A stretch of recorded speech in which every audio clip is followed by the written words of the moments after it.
સુરતમાં ગરમીનું પ્રમાણ વધ્યું. પારો 39 ડિગ્રીને પાર જ્યાં ડાંબરના રોડ પણ પીગળવા લાગ્યા. લાલ દરવાજા વિસ્તારમાં ડાંબરનો રોડ પીગળતા લોકોને હાલાકી પડે.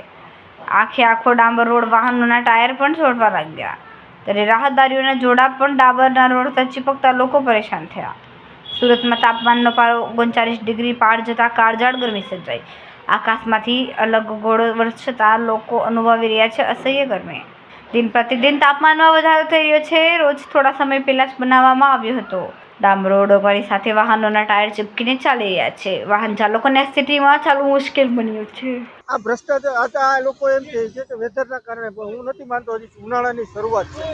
ઉનાળાની શરૂઆતની સાથે સાથે આ જે વેધરનો રોડ છે, આ જે રોડ જે ડામર બન્યો છે એની હલકી ગુણવત્તા સાબિત થઈ છે.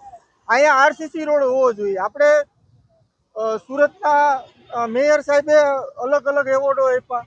આ લગભગ એનો જ વોર્ડ છે. તો આની અંદર આરસીસી રોડ હોવો જોઈએ. સુરત મહાનગરપાલિકાની ગંભીર બેદરકારી.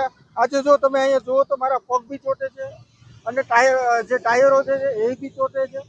તો ટાયર ચોટે એટલે એની જો લોકો જતા હોય તો સ્પીડ થવાની શક્યતા રહે, કોકનો જીવ પણ જવાની શક્યતા રહે.